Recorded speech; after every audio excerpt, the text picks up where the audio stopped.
Hello there, ladies and gentlemen, and welcome to another episode of CookieCast.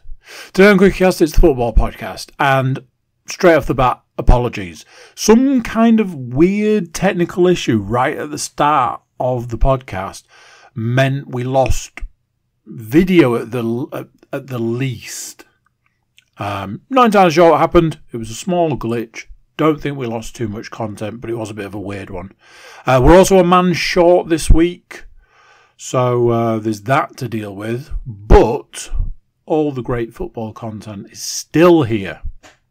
Before we get started, please do consider like, share, subscribe and comment. Leave a review where you can leave a review. The big one there, share the podcast around. Word of mouth is fantastic, especially where podcasting is concerned. Right, let's get started. Here we go. This is CookieCast, football podcast.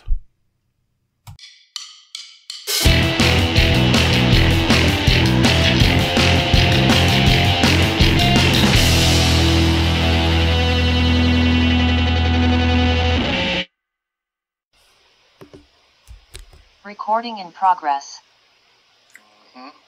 She's not wrong. Welcome on in, ladies and gentlemen. Welcome back. It's your weekly update for the CookieCast podcast network from the football flavour.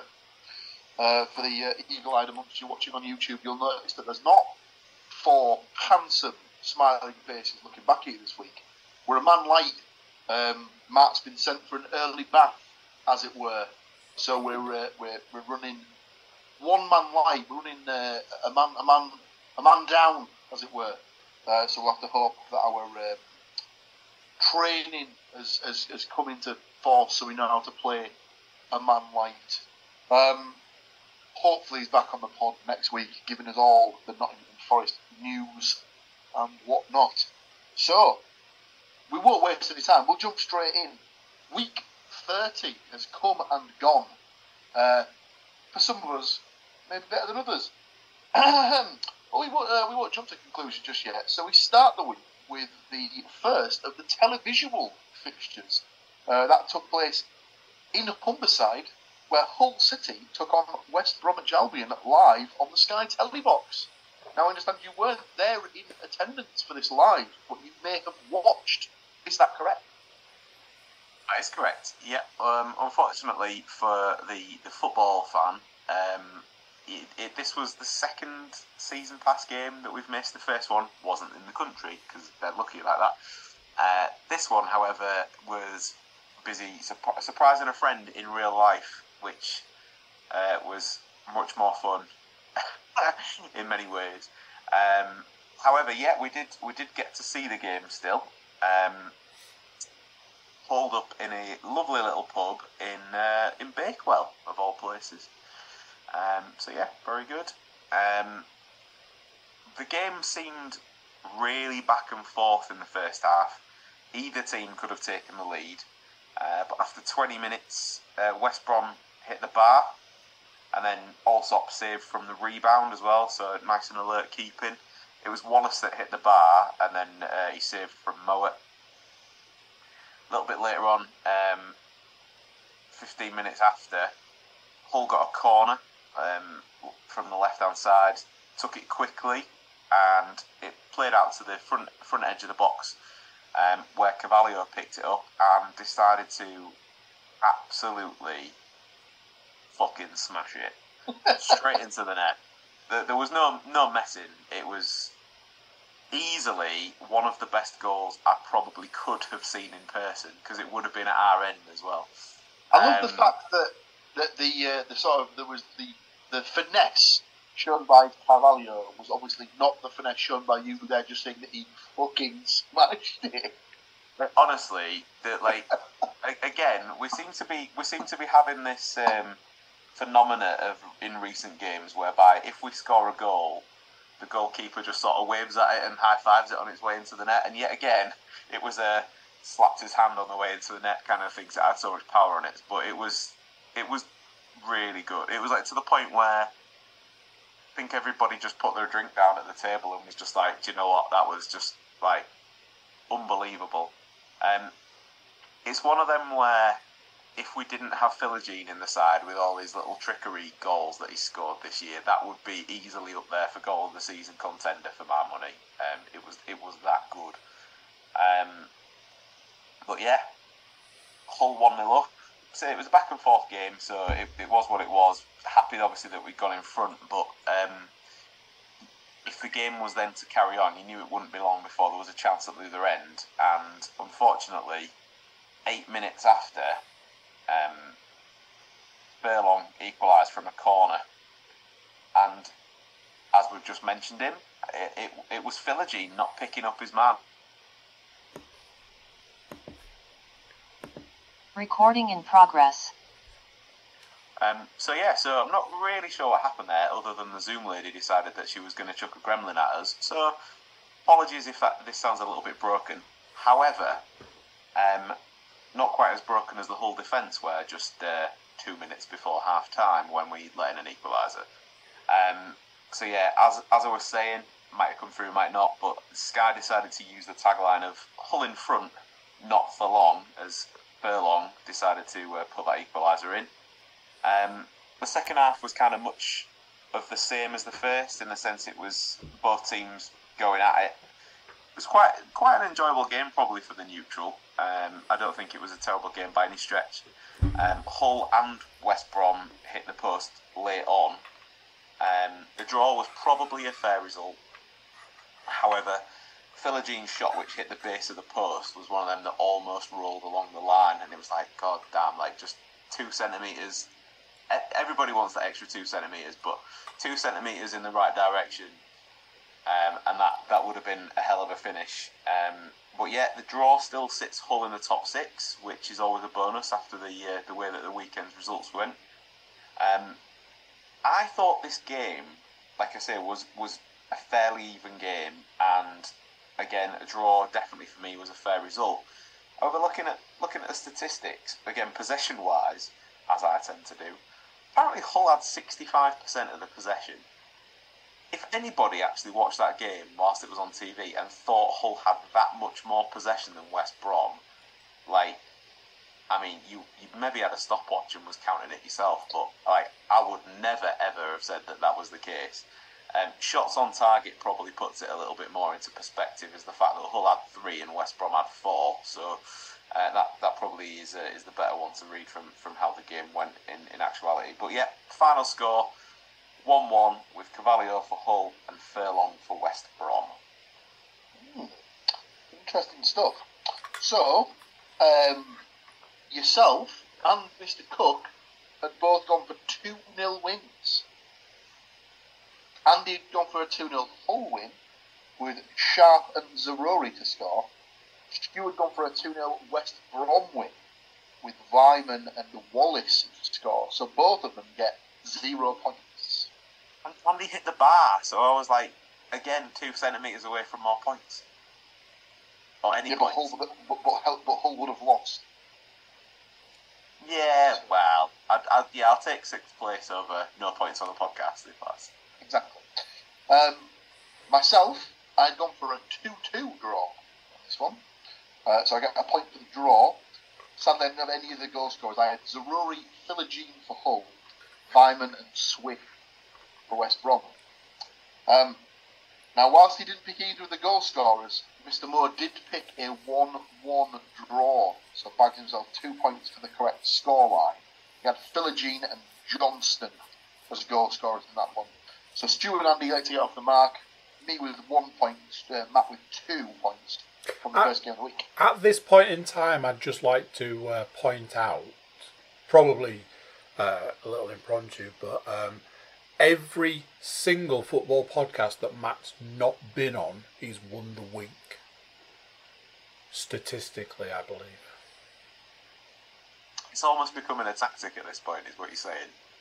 Yeah, but I mean, to be fair, if we cast our minds back to last week, he also smashed it last week with 12 yeah, points. Statistically, he wins most weeks. I'm just saying, it's almost a done deal at this point that he's not here, so... Yeah, I believe it just falls into the category of he kind of knows football. So, speaking of Mr. Moore, we move to his team next, as Aston Villa were taking on Nottingham Forest. I did actually end up watching the game back, as I knew that Matt wasn't going to be on the pod, so I watched the game back so we can go through the goals. Let's just say it didn't start well for Forest, as 4 minutes into the game they found themselves 1-0 down. The ball had been played up to Leon Bailey down the right-hand side. He worked his way into the box and just squared it across the 6-yard box for an easy tap in for Watkins from about 2 yards out, and that was like I say, that was 4 minutes into the game. So you might say the writing was on the wall already for Forest. One became 2 on the 29th minute. Again, the ball down the right hand side. It was the right back, Matty Cash, of course, ex-Forest. He put a ball into. Is he Matty Cash now, or is he Matthias, or whatever he went? It's one of those that I thought when I'd heard the details and the fact that he got his Polish passport, that he had to have like his name converted to a Polish name, but I can't seem to find anything on the internet that's telling me what his Polish name is. So I don't know if it's just Matthew, but with like maybe a J or a Z thrown in. Or one of those strange L's with the line through it that actually comes through as a sound. Living in a household that has recently completed the Premier League card collection, thanks to my boys, I may be able to see what it says officially on his Premier League card if we get a chance by the end of this.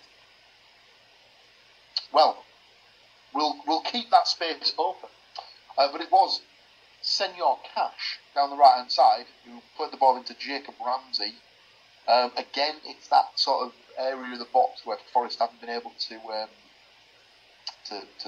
defend well enough. He cut the ball back so around the penalty spot where Douglas Luiz was there to finish neatly to make it 2-0. 2 became 3 on the 39th minute, and it was that man Douglas Luiz yet again. Villa had a corner. You'll be shocked to hear it was from the right-hand side. The ball was cleared somewhat, and then it managed to make its way back out to John McGinn on the right-hand side of the box.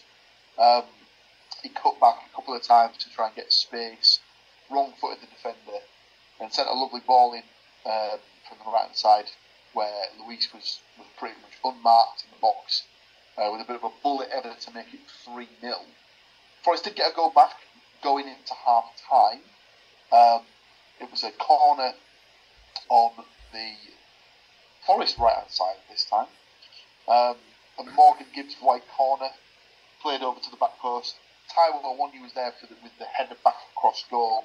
And Musa Niakate was up from the back and chested the ball. Interesting finish if you can make it work, but he was to say that he was about a yard out would probably be generous, but he just basically had to get anything on it to put it in. So, for those of you watching on YouTube, you will be able to see there that Matthew Cash is the official title. He has not had to change his name to anything of a Polish twang or otherwise. Now, when he plays for Poland, that might change. He may have a different spelling of cash on the back of his shirt. But from what I've seen when they've played in the Euros and the World Cup, I must admit I didn't notice anything other than Cash 2 on the back of his shirt. So, and he's done well because he's had to go through a fair amount of cards there to get to Senor Cash. So, well played, Mr. So yes, 3-1 going into the break at half time. Forest started like a bit of a train. So that goal back, the goal back was actually scored in the 5th minute of added on time at the end of the first half. So we have a bit of a phenomenon where the second goal was technically scored earlier than the first goal was, as Forest scored their second on the 48th minute. So to say that they scored in the 50th minute technically is one of those strange phenomena. Was it just at the point that Taiwo Awoniyi got to 88 miles per hour? Is that what you're telling us? Well, I'm not going to lie, if there's a Forest player in the squad that I'd be backing to get to 80 miles an hour, it's not Tyrell Wood. Let's put it that way. Well, if he did, he wouldn't be stopping, would he? So he certainly wouldn't. He's a big boy. Yeah, the ball had been carried pretty much from his own half by Anthony Elanga. I don't know whether he got fouled or if he just felt that he'd been fouled, but he seemed to stop. And I don't know if the Villa players stopped with him as well. But the ball managed to sort of roll at the path of Divock Origi, and he was looking to sort of either get the ball out of his feet and have a shot. But then he noticed that Morgan Gibbs-White was coming from his left-hand side into the box. So he played a lovely little reverse pass to sort of take the Villa players completely out of the game, to just lay Gibbs-White into the area. And then Gibbs-White, with the keeper coming out, just managed to clip the ball over him to get the second. It was a lovely finish. So obviously then Forest pushing for that equaliser. Sadly, it didn't come. The fourth for Aston Villa came on the 61st minute, and it was the guy who set up first, Leon Bailey, who scored it. Forest were, for want of a better phrase, pissing about with it on the edge of the Rome box. Yuri Tielemans picked up a loose pass. He played in Ollie Watkins on the left side of the area. He advanced towards the goalkeeper. The goalkeeper blocked the attempt that Watkins had, and the ball squirmed into the path of Leon Bailey, who was around the penalty spot, and he just had to tuck it away from about 12 yards out. And that's how the game panned out in the end. It finished 4-2 to Aston Villa. Again, Mr. Woodmansey and Mr. Cook had gone for a draw in this game. Andy had gone 1-1 with Watkins and Awonyi to score. So it doesn't get any points for the result, but it does get a point for the fact that Ollie Watkins got a goal. Stu had 2-2 with Watkins and McGinn, and then Elanga and Gibbs-White to score for Forest. So he doesn't get any points for the result, but does get 2 points for goal scorers. I had gone 2-1 to Villa, so I get a point for the result. I also had Watkins and McGinn, so I get another bonus point for the goal scorer, and I had Danilo to score for Forest, so another bonus points there. Matt, however, had also gone 2-1 for Aston Villa, point for the result. He had Watkins and Douglas Luiz to score for Villa, 2 points there. And he had Gibbs-White to score for Forest, 4 points. So, Andy just a single point from that game. Myself and Stu, 2 points. Matt, 4. And we move to our third game of the week. And this one won't take long. It was Middlesbrough versus Plymouth.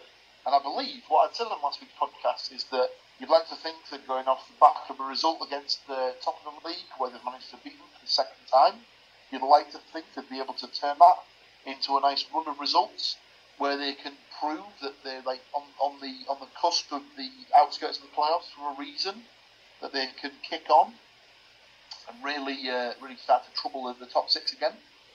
So of course they go and lose 2-0 without registering a shot on target in 90 minutes. Terrible. Plymouth's first was scored by Matthew Sorinola on the 7th minute. So a great start. The ball had been carried down the left-hand side by Gyabi, who looked pretty good in the highlights that I'd seen. He managed to make his way onto the edge of the box and had a shot, which Tom Glover tried to save, but only managed to parry it straight into the path of Sorinola, who finished from about 12 yards out. Not great goalkeeping. The first rules you're always told, as soon as a shot comes into the box, you try and parry it away from goal, and he basically just pushed it straight back out into play. So anyone that was in the box or oncoming would have had an easy finish there, and that's sadly what's turned out to be the case. The second for Plymouth came on the 31st minute and was scored by Ryan Hardy.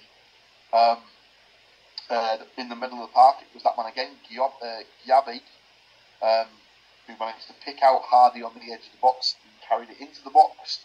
Kind of wrong-footed the centre half that was trying to defend, and then just finished past the goalkeeper.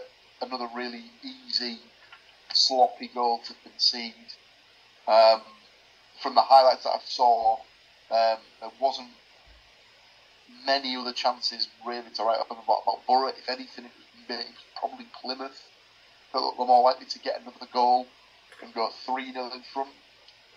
So just a really, really disappointing performance. Like I say, when you're playing at home and you're having no shots registered on target, that's bad form.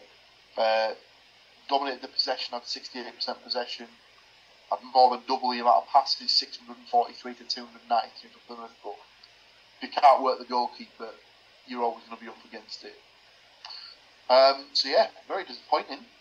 And sadly, from a podcast perspective, no one had a Plymouth win. Boo. Matt was the only person to give him a goal, and he'd gone for Whittaker to score. So no points across the board for that one. Our fourth game of the week was also live on TV, and it was Bournemouth taking on Andy's newly adopted side of Manchester City. Now, oddly enough, I was in Manchester whilst this game was being played, so I did one better than the Manchester City boys, as they were obviously down the south coast, playing at Bournemouth. Obviously, we have to fingers crossed and just hope that there was no strong winds that were taking place at any point during the course of the game.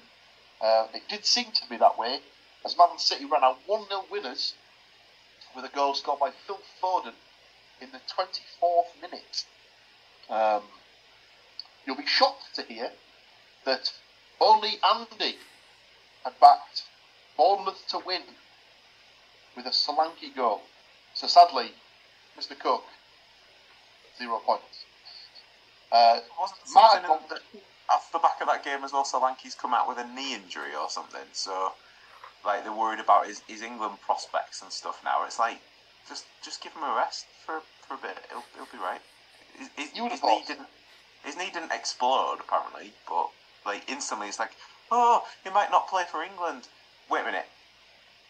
Is he a player that's eligible to play for England? Yes. Is he in any kind of form? Yes. So Gareth Southgate won't be picking him anyway then, yeah? Cool. Move on. Well, you heard it here first, ladies and gentlemen. So, Matt had gone for a 2-1 Man City win. Solanke, Haaland and Doku goals. So sadly no bonus points for goal scorers. He just gets the 1 point. I had gone for a 3-1 Man City. Haaland, Ake and Foden. So I get a point for the result, bonus point for Foden getting the goal. Mr. Woodmansey had selected a 1-0 Manchester City win.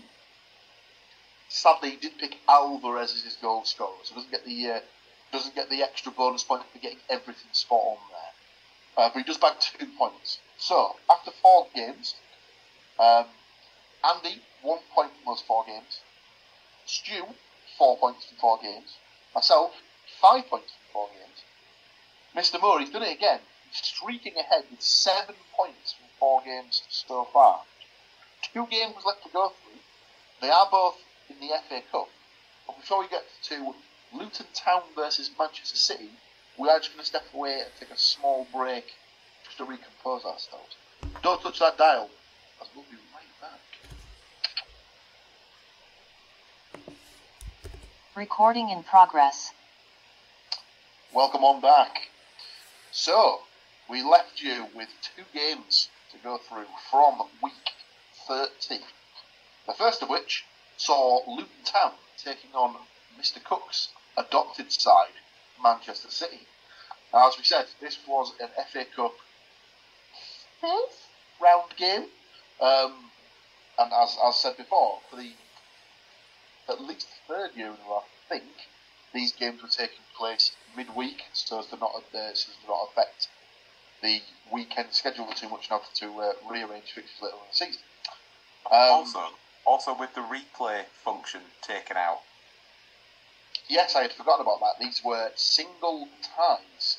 They said something on the coverage of one of the games, and I completely missed it. They say that after this, the replays get put back in.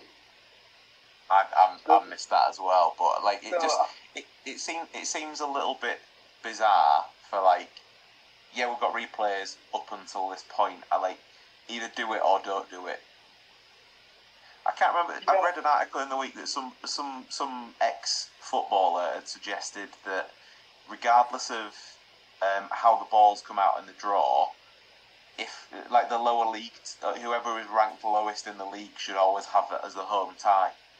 And I was like, but then what's the point? What's the point in doing the draw like that then? Like it didn't. Yeah. I didn't like that. Yeah, I kind of see the point. I mean, like you could offer it up as a sort of a. They can have the option to take it as a home tie if they want, or right if it's like at Man United and stuff, and they can feel it, get more money from the gate receipts and stuff like that, than rather have it at Old Trafford and stuff like that. I can understand that bit, but yeah, strange one. So, Luton versus Manchester City. To say this one was done as a contest within 40 minutes would be a bit of an understatement. So just to fast forward to the end, Manchester City won this game 6-2. Erling Haaland scored 5 of the 6 goals for Manchester City. So this was his. I think they said it was either his 7th or his 8th hat trick for Manchester City. It is the first one he's completed away from the Etihad Stadium. So I think when he was on 2, and we were getting towards half time, I believe in his own mind he was in the thought process of, I need to get this sorted before half time. Pep's taking me off at half time if I don't get the third. So he motored, and he got goals on the 3rd, 18th, and 40th minute to put Manchester City 3-0 up. Luton did get a goal back before half time with Jordan Clark scoring his first goal since the playoff final at Wembley. He then made it. It was a very, very good goal. It was one of those ones where he could literally have not picked the ball up and placed it in the corner of the goal better. Absolutely flat-footed the goalkeeper. I'd like to think there was even the City fans behind that goal, which the goal was scored into, applauded that one because it was one element in it. 7 minutes after the restart, he was at it again, making it 2-3 in Luton's favour to put Luton back in the tie. And then within the space of 3 minutes, Haaland had put the game to bed, scoring in the 55th and 58th minute to make it 5-2. City added the 6th in the 72nd minute with Mateo Kovacic getting a goal. But when the 4th Haaland goal went in on the 55th minute, I was a little bit disappointed because the first 3 had been assisted by Kevin De Bruyne, and the 4th was assisted by Bernardo Silva, and I was very sad that particular streak had ended because I just wanted all the goals to be scored by the same guy for the rest of the night. It was like, and the assists to be the same, but sadly that wasn't the case. So yeah, 6-2, Man City ran out winners in the end. A very ominous look for the rest of the field.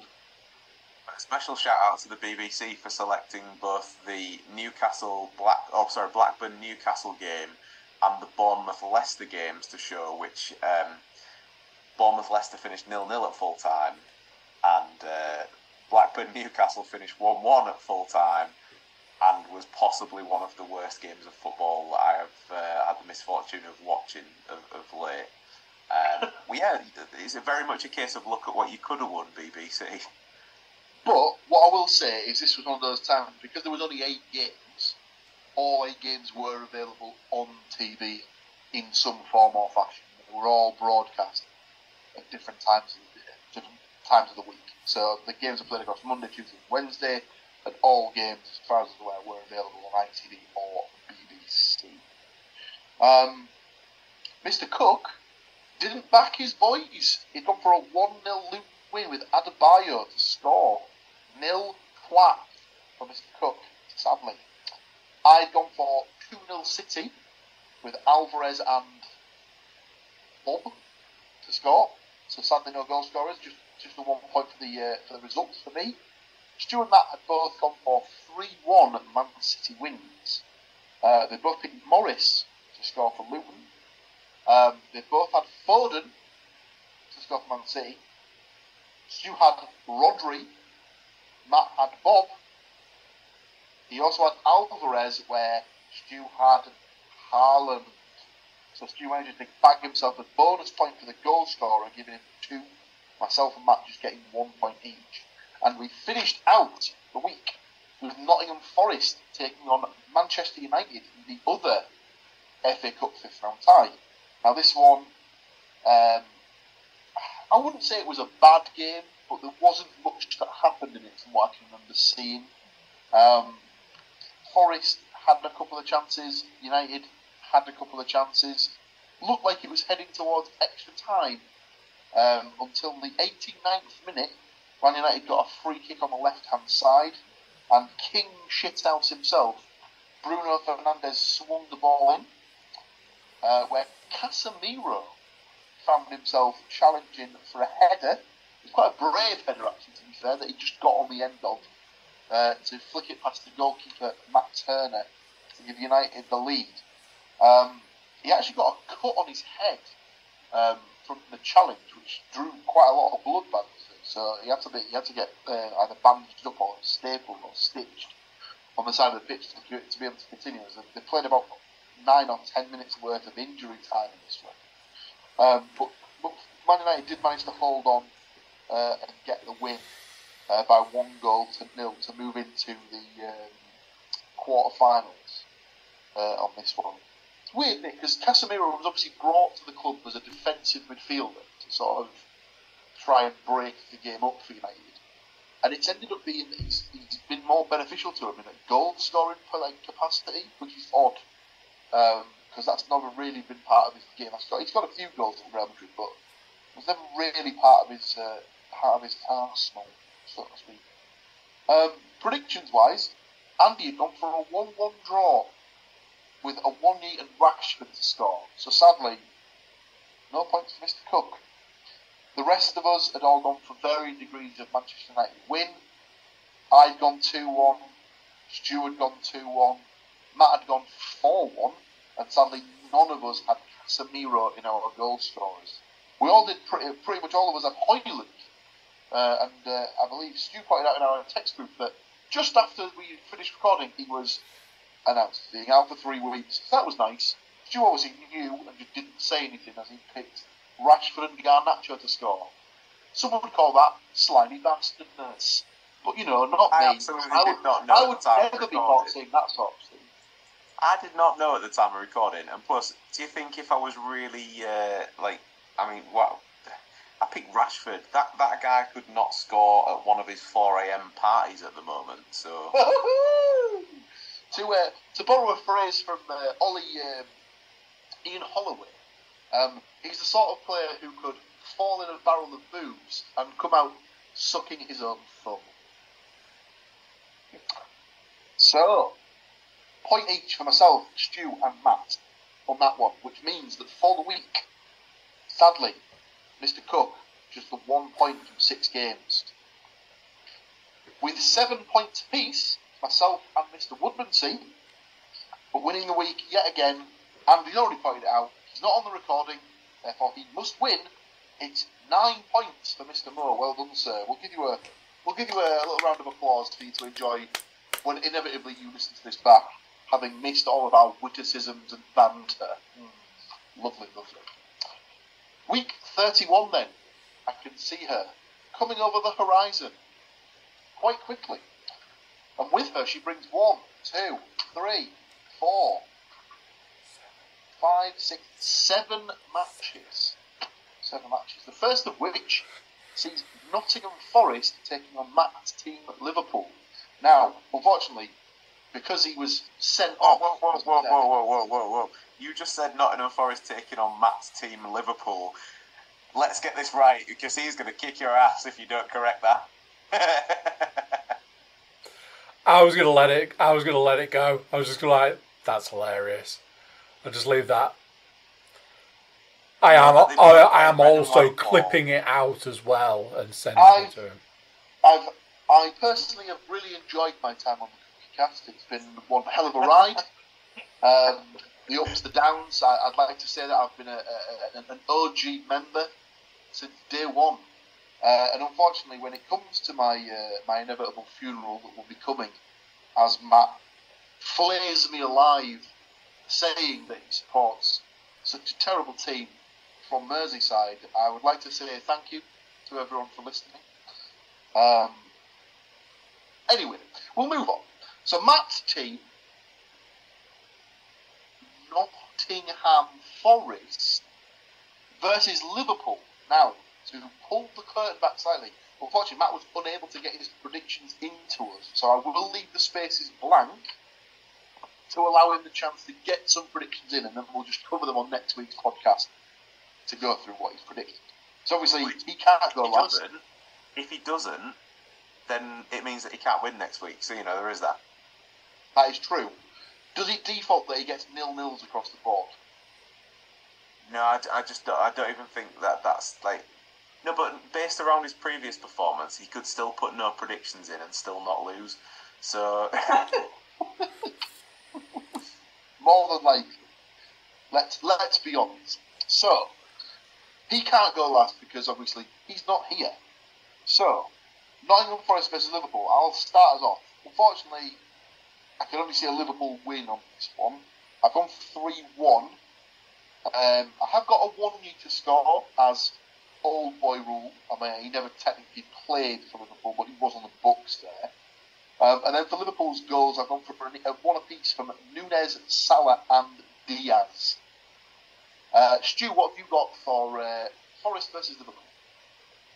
You may have been able to tell from the reaction that I also have a 1-3 to Liverpool. I also have a 1-0 for Forest. I also have Diaz as one of the Liverpool goal scorers, but my other two were Gakpo and Elliott, mainly for the Elliott option.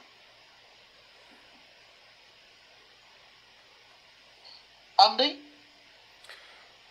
Seeing as Matt's not here, somebody's got to back his team. So I've got Forest winning 2-1. I've got a 1-0 and my favourite Simpsons character, Hudson Odoi, and Salah to score for Liverpool.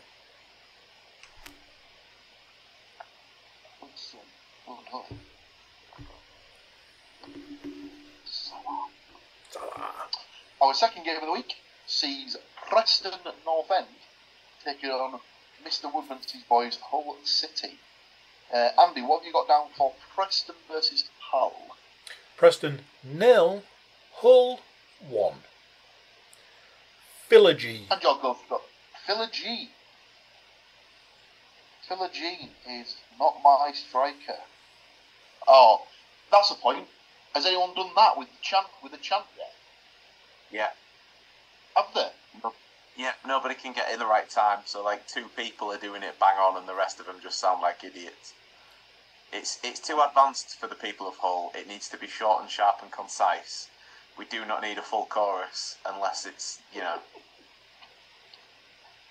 The weirdest one for me, whilst we're on this, is to the tune of Hey Baby, they sing, Hey Baby, I want to know if you're Alfie Jones. And that's like, every time I hear it, I'm like, no.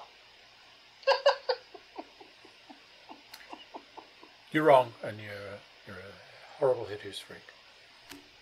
No, it says right here what my name is on the back of my shit. I've gone for a 2-2 draw here. Preston are in good form. And they're at home, and obviously they like to beat teams that, are linked to this podcast, sadly. But I think at Hull I've got enough in them to get a point. I've gone for Reese and Old Boy Rule Key to score for Preston. And then I've gone for Philogene and Carvalho to score for Hull. How do you see it panning out for your boys? Similar. I really don't want us to lose because they've gone on this streak of the 3 wins and then a draw last weekend. They need to just keep picking up points to stay in touch with this top 6. but we never really seem to get, unless it's the first day of the season, we never seem to get anything from Preston.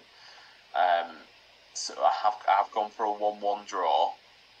I have also got Keane for the old boy rule, but seeing as Andy mentioned Simpson's characters in the last prediction, I've gone for Homer.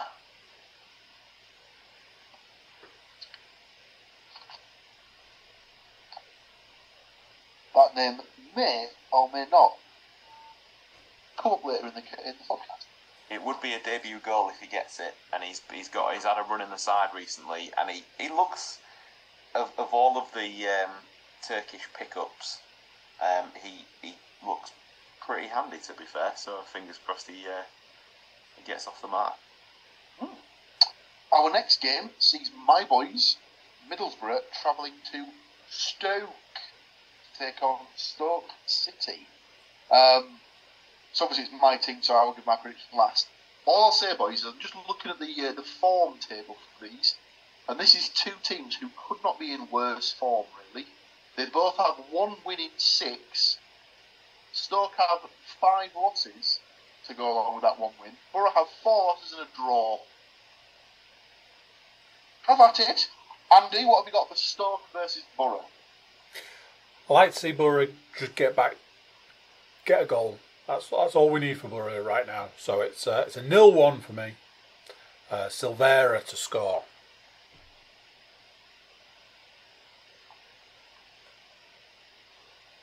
Stu?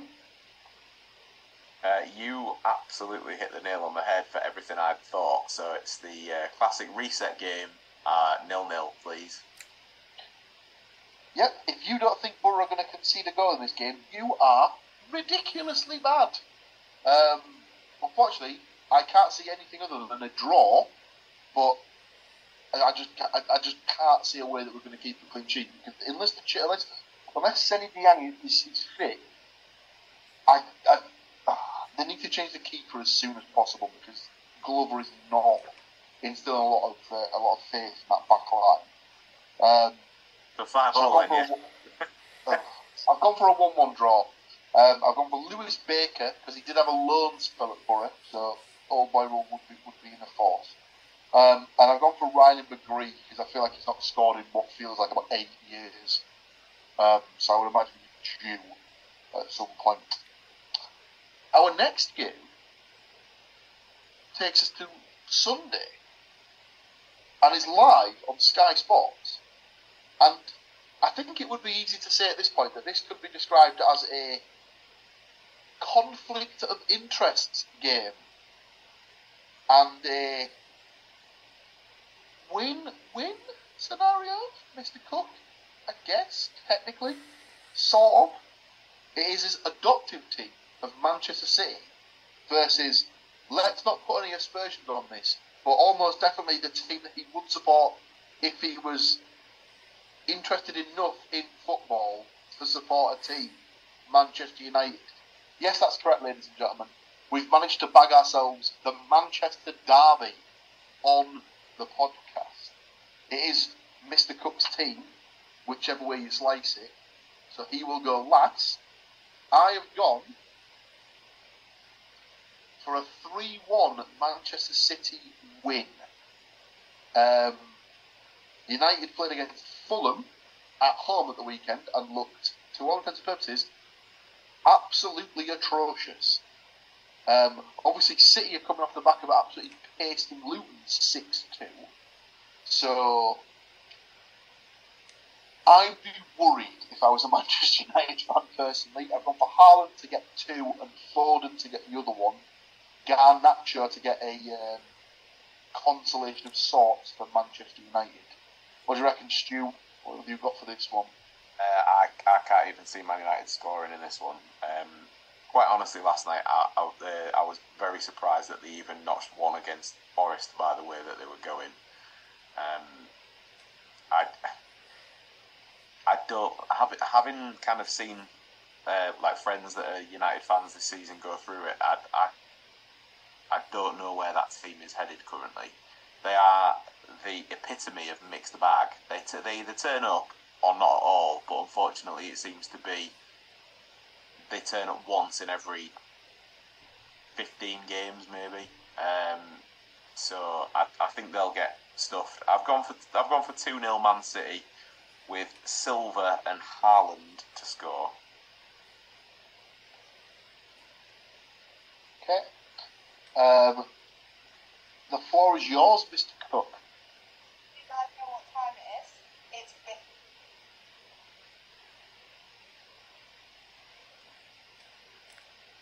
You guys know what time. It's time for Andy's prediction. It is. I once sat in the centre of Manchester on a Saturday afternoon when the Manchester derby was about to kick off, and that's not the only way it was about to kick off, as the City fans came down the hill and the United fans came up the hill, and I was sat here going, it's time to leave. I have just gone with a very simple 1-1 draw. I've got Haaland scoring for Man City and Rashford scoring for United. As mentioned earlier, let's hope he has more joy in this game than he did in that barrel. Absolutely. Our next game, and we're back in the East Riding as Hull City are taking on Birmingham City. Obviously, it's Mr. Woodmansey's team who will go last. I've got a 2-0 Hull City win. And I've gone for the Turkish flair, a double. Tufan and Omur, or Omer, however it's pronounced. I'm to his friends. Yeah, just a 1-0 Hull win with Sharp to score.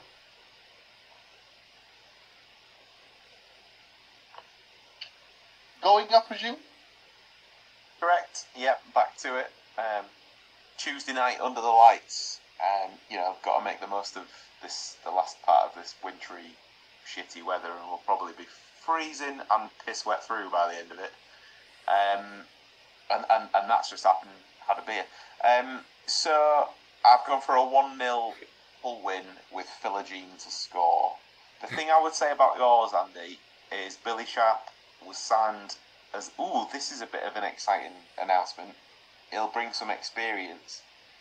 Still hasn't scored yet, and in the West Brom game they opted to bring on Aaron Connolly instead of Billy Sharp, which felt a bit weird to me, because the West Brom game felt like the perfect game for Billy Sharp, because it was, get a bit of physicality amongst it, and they've brung on bloody Captain Plasticine, haven't they? It's made of nothing. But still, I don't know. We'll see. We'll see how it goes. Next up is my boys at Middlesbrough taking on Norwich City. Let's go to Andy for his prediction on Middlesbrough versus Norwich. So I went with Borough getting back in, just getting a goal in, sorted. Now that they've got their eye back in, it's a 2-0 Borough win for me. I've got Silvera getting another one, and got to get my Borough dream team double in, so Fours will get the other. You love to see it. Stu? I've got 1-1. As you said before, it feels like it's been 84 years since Ryder McGree scored a goal. So McGree for me, and for no other reason than he has the surname, which is the same as my wife's name, Sarah, or Sarah, or however you want to pronounce it, for Norwich. For this purpose, we'll pronounce it as Sarah. I agree. I too have gone for a 1-1 draw, and I don't know if just as I was filling out the book, I think I originally put down a 2-1 win, and then I was like, what am I doing? Like, take off your red and white tinted spectacles, sir, and just put an honest prediction down. So I went for 1-1. I've also gone for Howson to score, because obviously old boy rule is all I can think of at this particular time. And then I've gone for the Norwich goal. I've gone for Fastnacht because funny name. Sounds a bit like knackers. So, we end the week with a first for this season's podcast. We have a European tie to discuss. Ooh! It's Mr. Cook's adopted side of Manchester City, the second leg of their Champions League round of 16 tie against FC Copenhagen, or Copenhagen for us English speakers. Obviously, it's Mr. Cook's team, therefore he will give his predictions last. Man City go into this game, let me just double check. 3-1 ahead on aggregate from the first leg. I don't think that's going to matter, as I think they will run out on this one 4-0 winners. I've got a hat-trick for Haaland and a goal for Alvarez. Stu, what have you got for City versus Copenhagen? 0 to Manchester City. Was that 2? 2, yeah, 2-0. I've gone for captain assist himself, so De Bruyne to get on the score sheet with his, since his return, his lovely flowing gingery flop. And Phil Foden. He does seem to be in a bit of a rich goal-scoring vein at the moment, so I wouldn't be surprised to see him notch yet again. Go on then, Andy, for your... what could be the last time as your boys. What do you see him doing against Copenhagen? I've just gone down for a 1-0 win.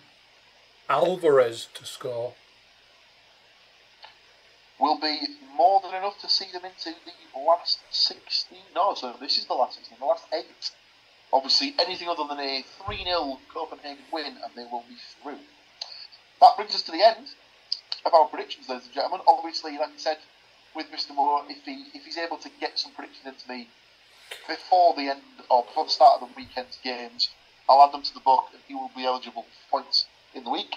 I believe, Mr. Woodmansey, you have some odds for us.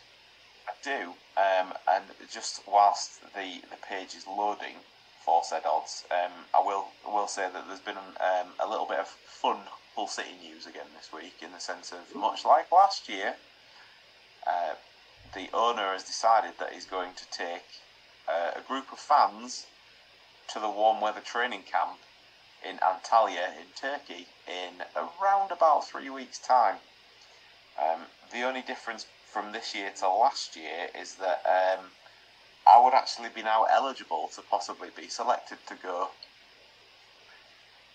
which is never going to happen, but it would be lovely and an awful lot of fun. So yeah, I mean, I'll let you know when I absolutely don't get that phone call, but it's happening again. Don't have to do it at all. I think it's dead nice. I think they pick 50 people, and then you can take a guest with you. Nice. So yeah. Anyway, the odds for this week are as follows. So for Nottingham Forest, Hull and Middlesbrough to beat their respective opponents, that will net you odds of around, or almost, 35 to 1. Without being awful, he's not here to tell me off, but I assume that is because Nottingham Forest are playing Liverpool this week. If you're not so confident in the three teams, you might want to bet against them. So for Stoke, Preston and Liverpool to win, that gives you odds of just a shade over 10 to 1. And as always, the astronomical odds come with all three teams notching draws. That will give you odds of just over 47 to 1. So as much as 3 points would be nice for each of the teams, if that isn't going to happen, if you could all draw, that would also be better. Thank you very much. Nice work. There you have it, ladies and gentlemen. Another week in the books. Quite literally. Thank you, as always, to these two gentlemen for joining me to go through the details of their teams. Join us again next week, where, fingers crossed, Mr. Moore will be back with us, giving us another lowdown on inevitably something that's pissed him off about Nottingham Forest. It'll probably be the owner doing something wacky, probably sacking the manager and employing his gardener or something like that to take over. Who knows with Mr. Mambrinakis? You are. Instantly promoting Mark Clattenburg to manager. Well, he is, of course, their referee, guy, something. Who knows? We'll discuss it next week, probably, but probably not. Yes, as always, thank you for tuning in. Thank you for listening and watching. Come back next week when we'll do it all over again for you. Until then, take care of yourselves. Look out for each other, and we'll see you next week. Happy bye. So there you go, what do you think to that? Another one done, another one gone, another week of games gone, another week of games to come. Matt, we miss you, but hopefully we did you justice. You and your team. Wink wink. Big thank you for watching, big thank you for listening, big thank you for being here. Before you go, if I can ask you to do a couple of little things. Like, share, subscribe and comment. Leave reviews where you can leave reviews, and check out the website, thecookiecast.com. There we've got social media links and an email button, and that way you can get in touch with us. That is it for this week. Until next time, I'm going to say bye, and I'll see you then. Thank you for listening to these grumpy old men talk about football. If you've enjoyed this episode, please like, share and subscribe.